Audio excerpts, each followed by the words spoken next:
Hi, I'm Ina, certified business and life coach, founder of Thrive with Ina podcast, and a columnist for Intentional Living magazine. There's always room for improvement in your current situation, whether it's life, business, or relationships. I help women around the world to get equipped with the exact tools that are needed to propel to the next level. On this podcast, you can learn all the encouraging stories of incredible entrepreneurs, their hardships, and the exact tools to achieve success. You can also search for mindful meditation episodes that can help you get grounded in the chaos of life and business. You can get full access to my coaching platform and this podcast on www.thrivewithina.com. And now, tune into a new episode of Thrive with Ina podcast, and happy listening. Hello, everyone. Thank you so much for tuning in to Thrive with Ina podcast. And we are back with another incredible episode, incredible story, and an incredible human. Everyone, please say hi to Samy. Hi, Samy. Hello. We're so happy to have you today. Samy is a dear friend of mine and a serial entrepreneur just like myself. He has lots of different business ventures that we're going to tell you today about, one of which is located on the North Fork here on Long Island, and it's a delicious business establishment, a North Fork Shack, and a great place to grab a bite on your way to the North Fork for those of you who come out on the east end of Long Island here. And what really caught my eye recently to invite Samy on this podcast is his new venture, well, new-ish venture, some idea that he's had brewing, which he's going to tell you all about soon, is Samy Sauces. Is an incredible sauce. I just have to show them even though the label is backwards, but a really, really amazing addition to those who love cooking. And as Samy is going to tell you about how much he loves cooking and how good he is at it, I am so looking forward to see what happens with this new venture, and I can't wait to share with our listeners. So without further ado, passing the microphone to Samy. Hi again. Hey, thank you for having me. This is such a little treat. Of course. Yeah, I'm really excited that we made it happen, and I'm really looking forward to learning your story. I know Yeah. the bits and pieces, but I think the best way to learn the entire story in depth is from these podcasts, which is why I love doing it, because I get to learn something that I probably wouldn't have learned if I just went into your business and, Yeah. No, ordered. it's absolutely true. Yeah, I feel like we've met what 2 years, 3 years ago, if not more. But I feel like Yeah. every time we meet, there's like a little bit of piece added to the puzzle. I'm like, oh, we get to know a little bit more of each other. But yeah, Yeah. it's been a treat getting to know you as well and know your story and Yeah. just fun Tell us seeing a little someone bit. else. Tell Yeah. us a little bit about how you started um, in entrepreneurship in general. You have a restaurant, you have a catering company. So Correct. those are, the big pieces of the puzzle. So tell us how you get started.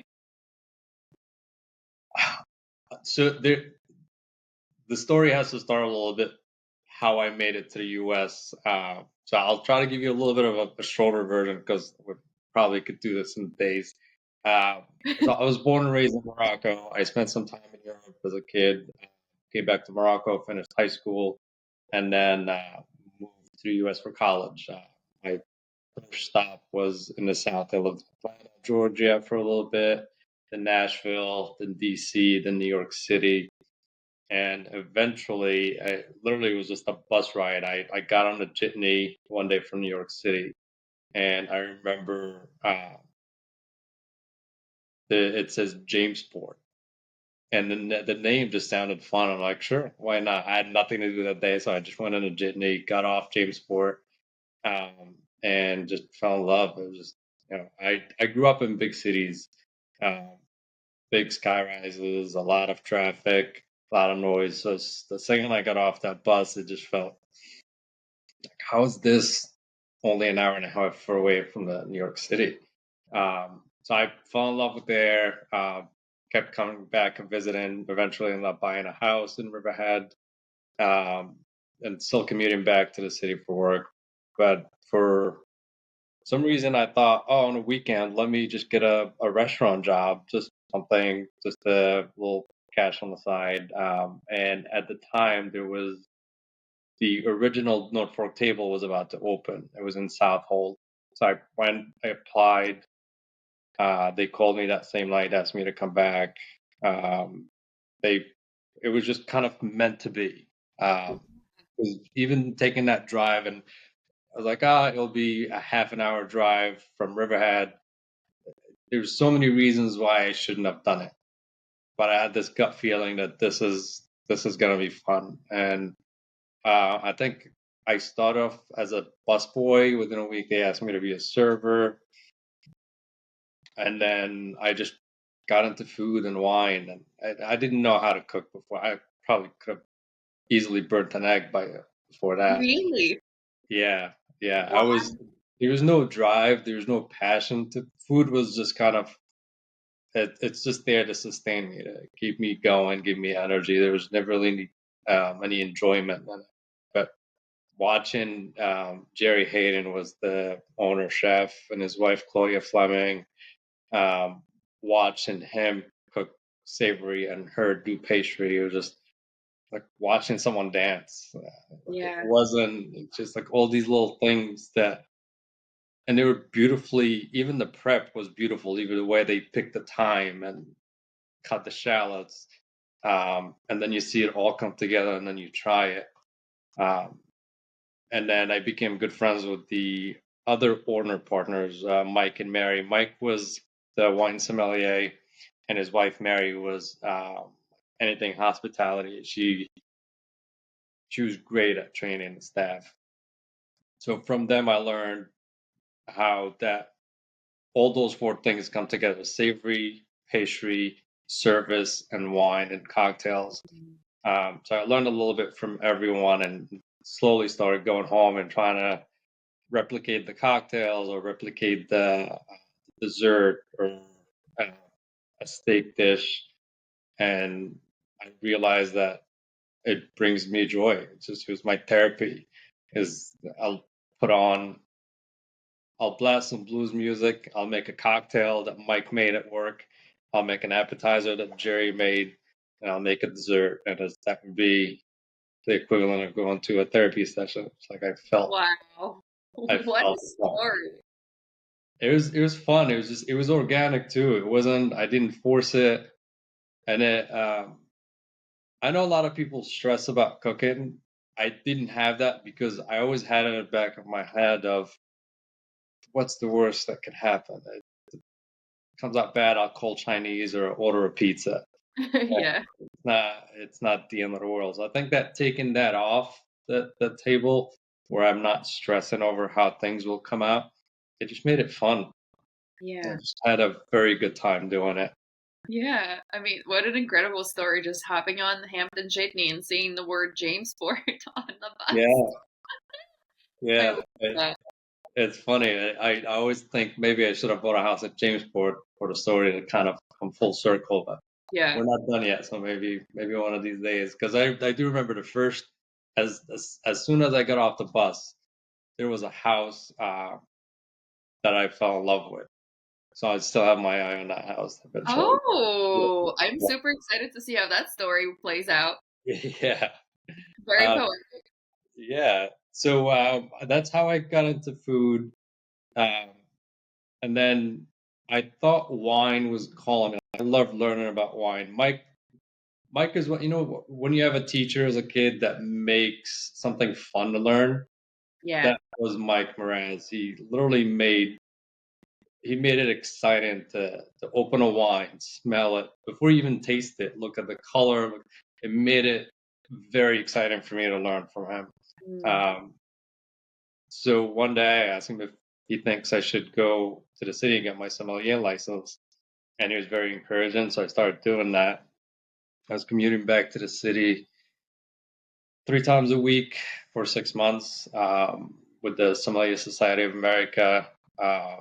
Passed my test, got my sommelier license, and was helping him with the beverage program at the Norfolk table. They became one of the managers at the restaurant, uh, but it still felt like the wine wasn't it. It was fun. I learned it, but it wasn't. It didn't feel like the purpose that I need accomplish. But so I went back to food and started cooking more, and that's when I met my best friend Ryan at the Norfolk table, and he was in the kitchen. He started off with Claudia, then with Jerry, and we would just maybe once a month invite friends over. He'll come over, and we'll just make a crazy menu, and cook, and have our friends taste and drink and eat and just have a fun night. And then within 3 months of doing that, one of our friends recommended us to his aunt to hire us to do a Christmas party. And I Ooh, was like, that's the catering business in the making right there. yeah, it felt. I think I still have the check. It was a $1,500 check, um, and we literally pulled all the stops. There was so much food, so many different dishes. I think it was only 12 of them, but I think we cooked enough food for 100 people.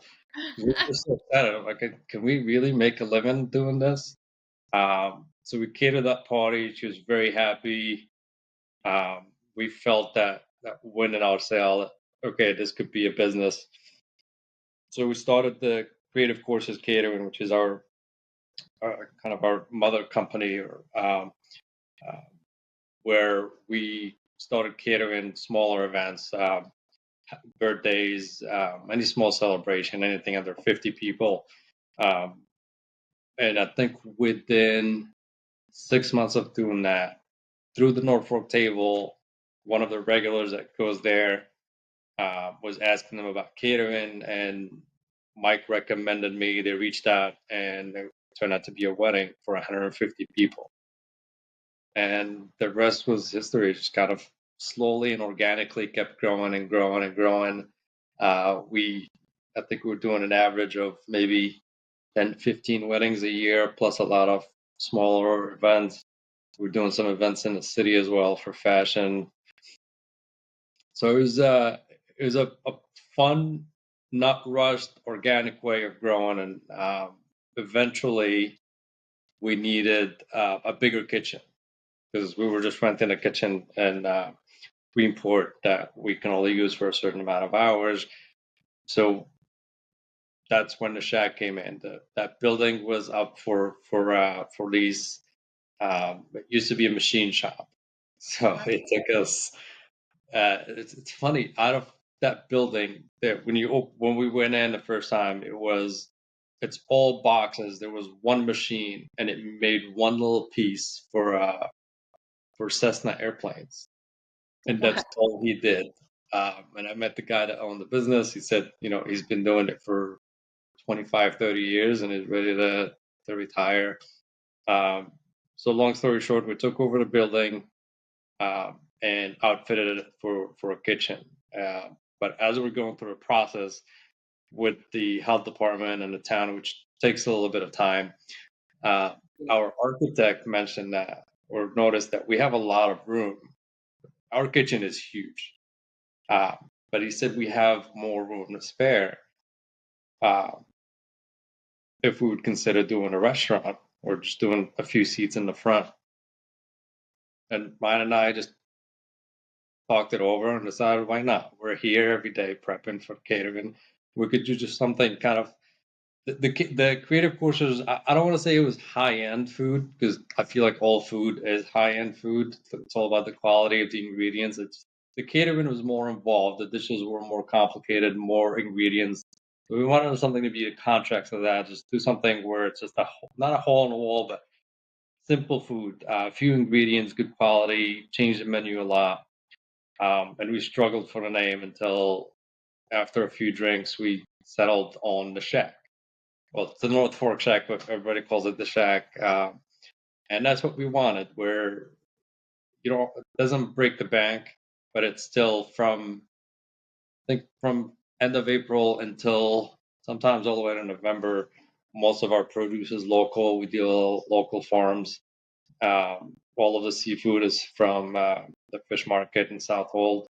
Um, so that was our kind of idea: is a good meal at a good price, good quality, kind of very laid back feel. And that's how the shack was born. I Yeah, know there's no shorter version of that story somehow. it's okay. We're not looking for short. We're looking for honest. Yeah. Yeah, and I mean, it's amazing how you're able to organically transition from one place in your life to another, to another, to another, and it's all evolving in a very um, poetic way, really, if you think about it. Like, I mean, I don't know if you believe in accidents or not. I don't believe in accidents per se. I think everything is as if you're in the flow, if you're in within your authentic flow, right? Things are just going to align the way they're supposed to. Yeah.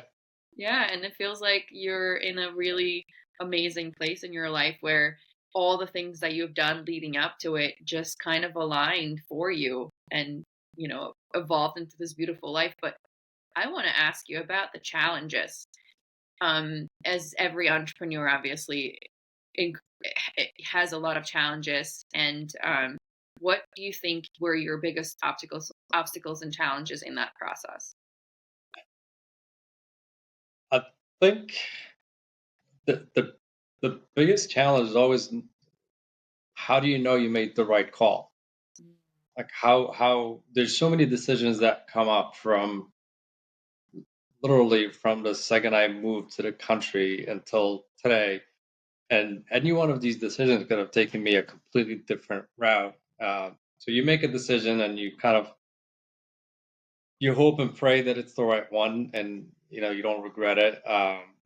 There's some good ones, there's some bad ones, there's things you go back and you look back and definitely would have done differently. But I'd say that the biggest challenge that was out of my hand is how long it took to open the restaurant. It took us about a year and a half of I think it took definitely about 4, maybe 6 months just to get the approval to do any work on the building. And the building needed a lot of work to get it to par for a restaurant. So that took a lot. That was um, there were times where you start looking at the bank account and the money is just kind of going out. There's nothing coming in. The restaurant is not even near completion, and you start having doubts. So that it's just, am I doing the right thing? Do we pull the trigger while we can and try to salvage? Go back to the focus on catering. Uh, that was very challenging, and of course, fast forward a few years later, COVID was huge. Yeah, There were mornings you wake up and you say, "Do I keep going or not?" And yeah. thankfully we did, and thankfully we survived it. But not a lot of people were as lucky as we were. Yeah, and restaurant business as a whole is one of the most challenging businesses to succeed and keep sustainable, which seems like you've got a handle on. And um, I'm sure the catering business and the restaurant business is, as involved they are with each other, I'm sure they help each other in some ways. And um, you're succeeding in a restaurant business on a highly um seasonal place too. So like the seasonality of being out on a North Fork is also, I'm sure, a challenge for a lot of restaurants, especially the ones that rely on that heavy traffic that comes through. Um, what do you think your secret sauce is? Before we talk about the actual sauce, what's the Yeah, secret sauce? I like the plug in there with the secret Yeah. sauce. Uh, I really think you can't be, well, for us at least. Like every restaurant has a different way of succeeding. For us is I learned is you can't be idle. You can't do the same thing every day and expect to be successful or have people excited to come visit you. We can have the best fish sandwich or the best steak sandwich, but without offering something different every now and then. Every week, we I think what really helped us in COVID is we got creative with our specials, Hmm. and then like I said, I travel a lot. I love food from different countries, different cultures. Um, so during COVID, I started doing these special theme dinners. So once a week, we'll pick, or every week, we'll pick a country. And um, if people couldn't travel during COVID, we'll bring these countries to you. So we started off with Moroccan, which is kind of an easy one for me since I grew up with food. But we would come up with 5 dishes from that country. It'll technically be a main, a couple of sides, a salad, a dessert, uh, and package it for 2 people. So it's kind of a family style. And when you open up the package, you put it all on table. It's just an abundance of colors and flavors. Um, and that really helped us. That's when I realized that we can't be idle. It's got to be something different. It's got to be something exciting. We can't just keep offering the same dishes, no matter how good they are. Um, we'll keep the dishes that we have that people love, that are loyal to, that come every week too, but we also need to give them more. And that, I feel like that was our secret to making it this far, is by always trying to come up with something new.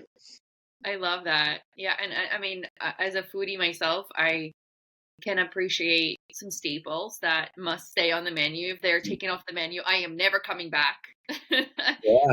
Or, in contrast with having specials that you're so excited to try because you, as a, let's say, as a regular, um, to a regular patron to a restaurant that I love trying new dishes. I love trying new things. I love seeing what creativity the chef has applied to this week, And I always watch out. I've never actually made it to your special theme menu yet, but this summer I have it in my actual intentions to make a picnic happen where we come, we get the dinner, and then we'll go out on the beach and we have a nice picnic on the beach or something like that. So we can make a trip to the North Fork.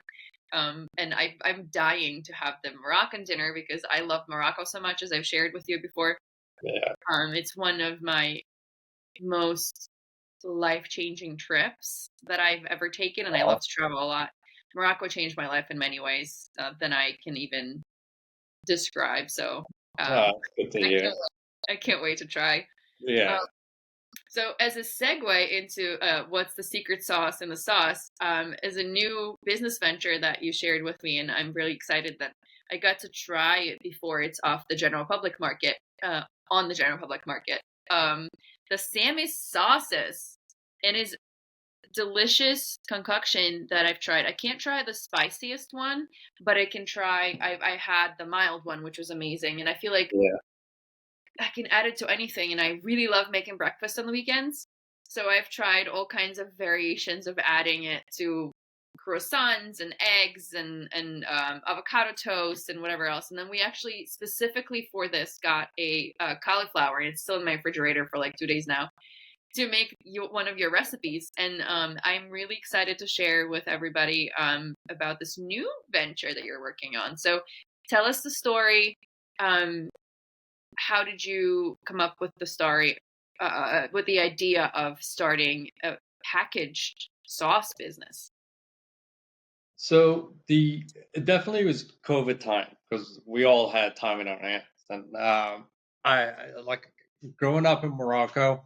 Food was all about spices, not spicy, but just spices. Mhm. Everything had a different flavor and combination of how things work together.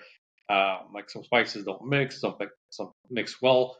Um, and during COVID, I was making these Moroccan carrots for a lot of friends. I wanted to make food and just give away to friends that couldn't go out or couldn't cook or so I was making these carrots. I'm making a big batch of them. It's honey glazed carrots with Moroccan spices, So good. and they have a little sweetness, a little spice to them, a lot of flavor. They caramelize well. Even the color looks good. I started getting a lot of requests every week. I'll have friends that ask, "Hey, can we get 2 quarts? Can we get 3 quarts?" And it's an easy dish to make. The hardest part was seasoning them and caramelizing it with the honey as you're cooking it. So I thought, why don't I just make a big batch of the honey already infused with the spices? That way, literally all I have to do is just saute them and pour the sauce over it. So I started playing around with it. I started infusing it. It took a lot of back and forth for it to get to that point where I was happy with the way it was infused. I'd say probably like 3 months. And the second I started the process, I got excited. Like it's something new, but during a Yeah. time where there's really not much going on. Everybody's locked at home. So I just kept playing around with it. I have a friend, um, Phil, who's a foodie and just loves good flavor and loves sauces, any condiments and sauces, barbecues. So I would make a batch. I'll have him pick it up and try it, and he'll give me comments. And kept going and going into like how to get it to hold well, to pour well, to look nice, uh, while keeping all the flavors that I want in it. Because spices tend to get uh, I don't say grindy, but it's almost like coffee grinds after a while when they absorb the honey. So you have to strain the right amount. Um, but more importantly, is I just wanted it to be healthy. Hmm. I wanted it not to. You look now in the supermarket, say 90% of the sauces have something you can't pronounce. Yeah. You have to Google it, and is it good for me? Is it not good for me? Um, Yeah. we wanted everything to be organic. Everything you can look at the back of the bottle and you know what everything is. Yeah. So that was probably the hardest challenge is for shelf life and for texture. We were able to get it to we're happy with how it tastes, how it looks, how it pours, and how long it sits. It doesn't have to be refrigerated, and it doesn't have any preservatives. So the whole concept was this is a cheat code to make food taste good. It really is. You don't have to be a cook. You don't have to be a chef. You don't have to know what spices, what measurements. Um, this sauce can be added to anything, and hopefully that's why it's Sammy sauces plural because these are the first two of hopefully we're in the works for number 3, 4, and 5.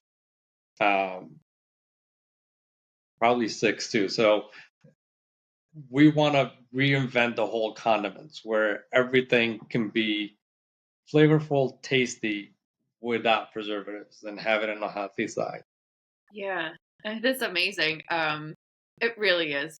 The whole entire concept of packaging something is really big undertaking. Um, Having it tested, having it, present well, having it like you described, first starting with the whole ingredient recipe list of what ingredients mix together and how is the shelf life going to be and how is this going to sell, and there's so many different questions that need to be answered when you're starting a packaged food business, and you're talking about it with such ease. It's amazing to me. Again, I go back. I feel like my life has all been, well, for a very long time. It's been, what's the worst that could happen? It Yeah. doesn't work out. It doesn't work out. It really meant a lot. It was kind of, and I wasn't planning it this way. I never really. It's not that I was thinking about. It's not the story of since I was a kid I wanted to bring a healthy sauce. It's not. It just somehow it was the next step for me. I was sick when I was 12. I had cancer, and my palate completely changed after chemo. Where I don't like sweet, I don't like sugar, I don't like candy. Um, I'm a very healthy eater, but not by choice. It's just my palate. Like I'll take a bite of a cookie, and I'll feel it the next day, Mm. which is odd. But when I started doing this, it felt like, all right, well, this is kind of meant to be because Yeah. this is how I eat. This is how I stay healthy. Um, and this is kind of the next chapter of my story.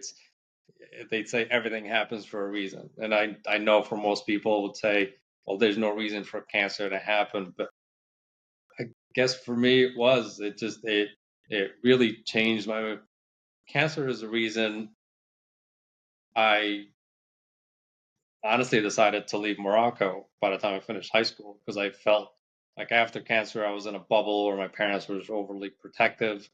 Um, but as soon as I got to high school, I started seeing this future where, all right, I want to get my life back. Not that my parents didn't give me a life, but I just wanted to make my own decisions and kind of feel like, uh, I guess, normal in a way.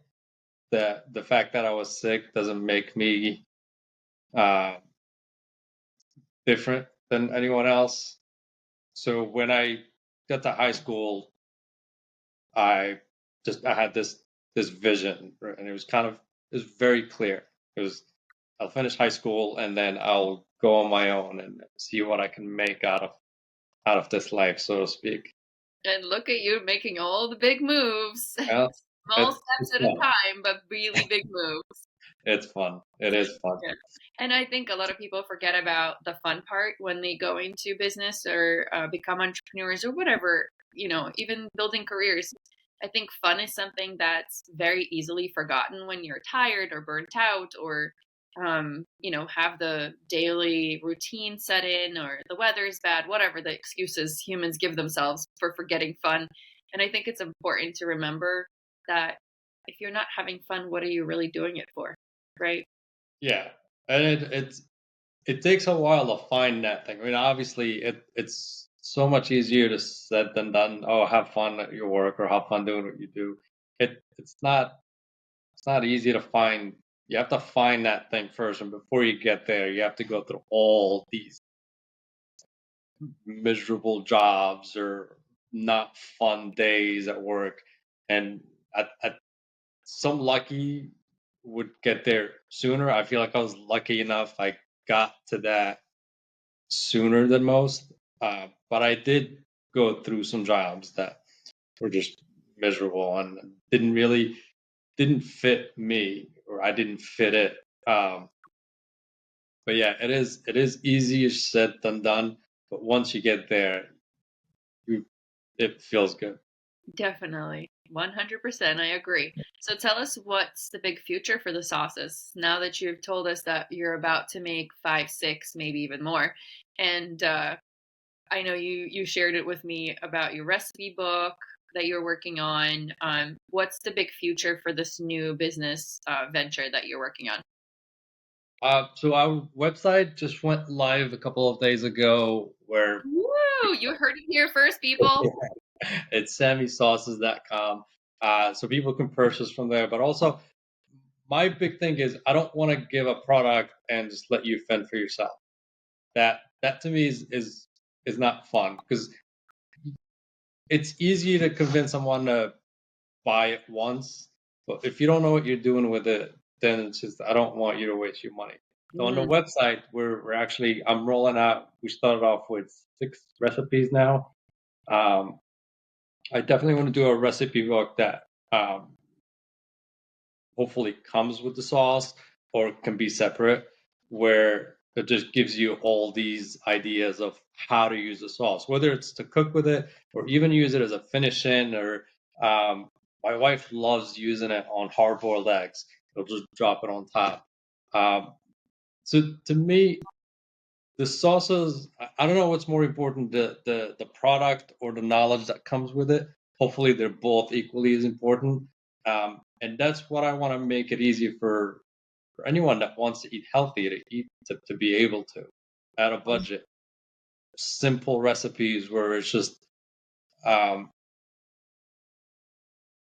I love recipe. I mean, I love Googling a recipe and going through it and then just kind of making it my own, playing around with new things, even YouTube videos.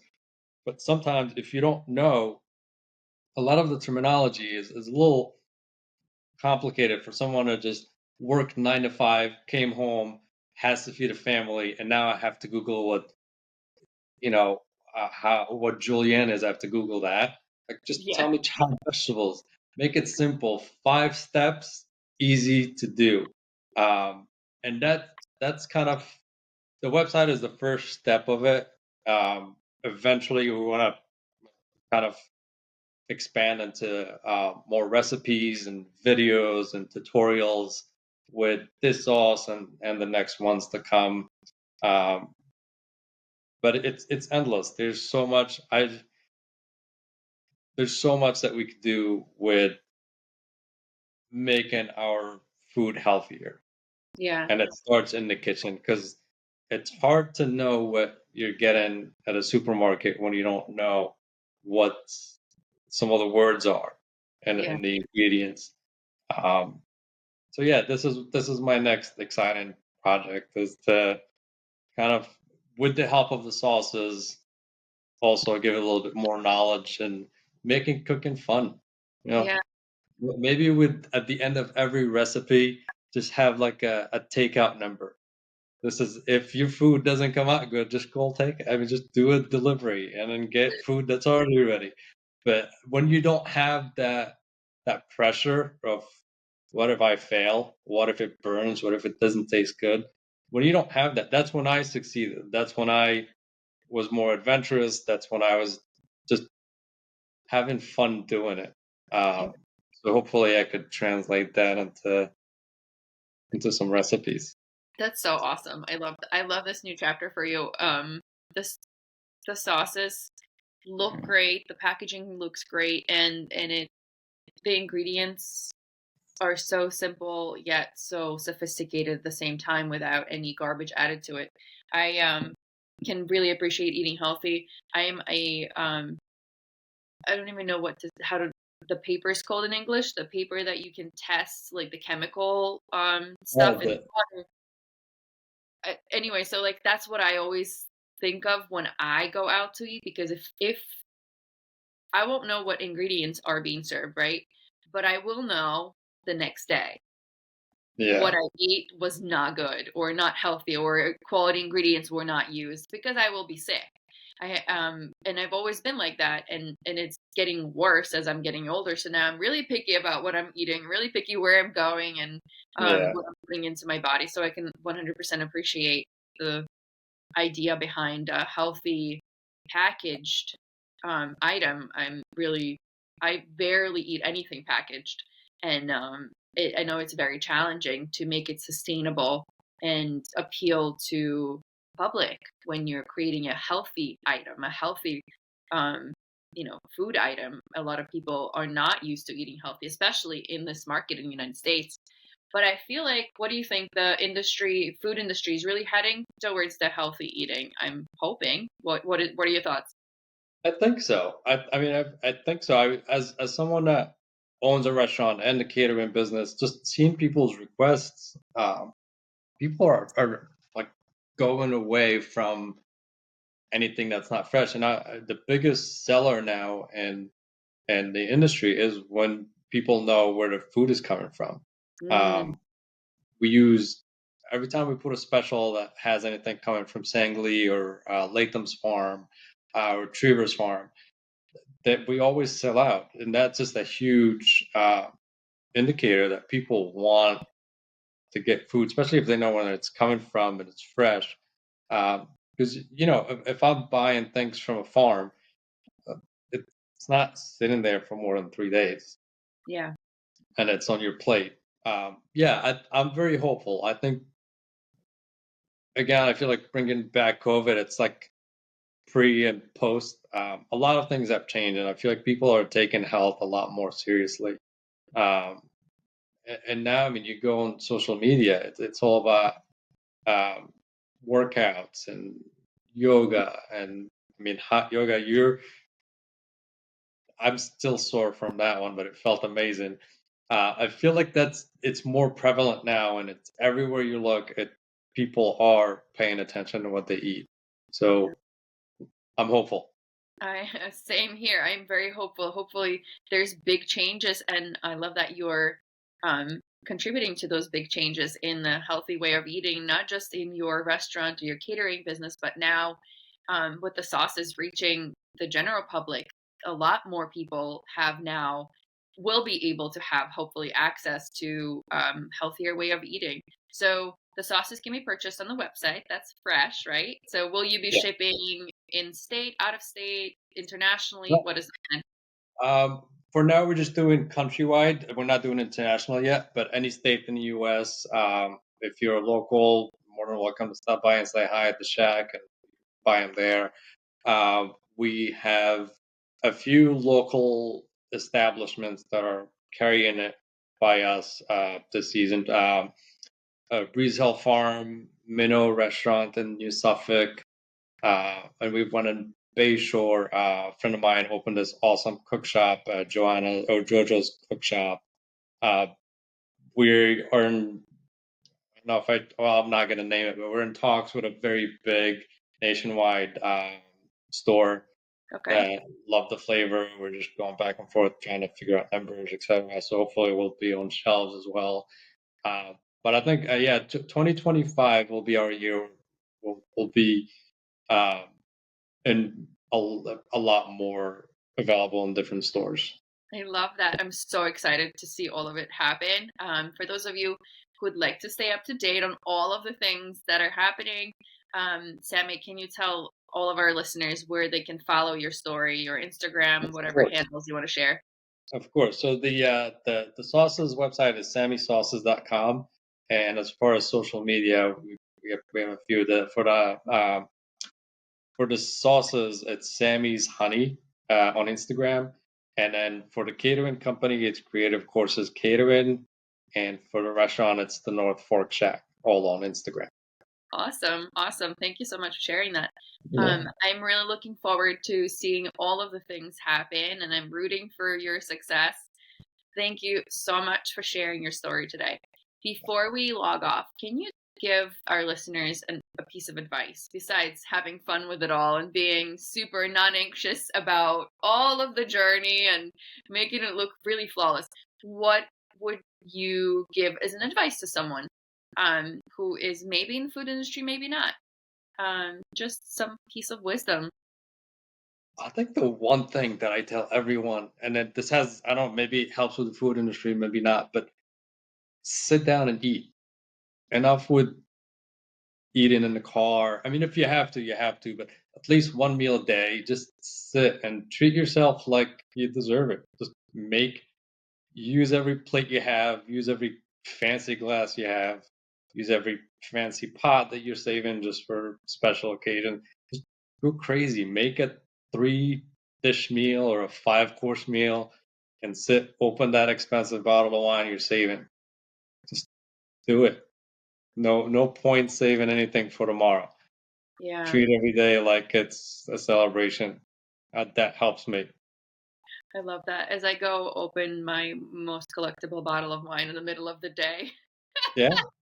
I Quick story, short story. We went to Ryan, my business partner, also my best friend. Before we opened all the restaurants, we did a 3-week trip. We did Morocco, Spain, and France. We ended up in Paris, and in Paris we found this awesome wine store that had this huge sale, and we bought these expensive bottles, and we hope that they made it back home.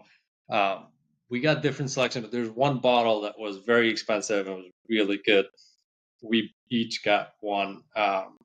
Flew back, didn't break. He put it in his parents' cellar because they had a very nice cellar, and that bottle needed to temperature control.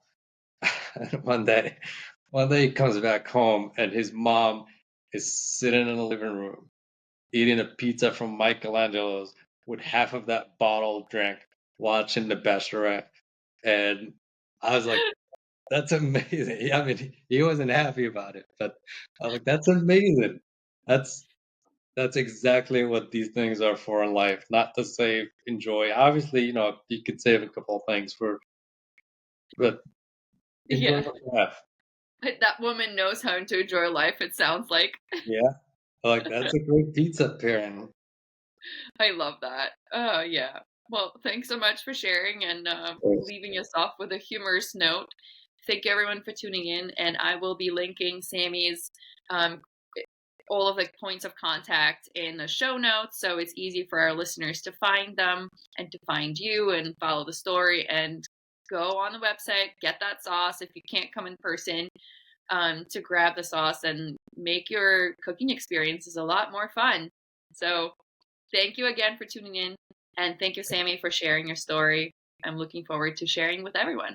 Great. Thank you for having me. Of course. Have a good day. Thanks. Bye.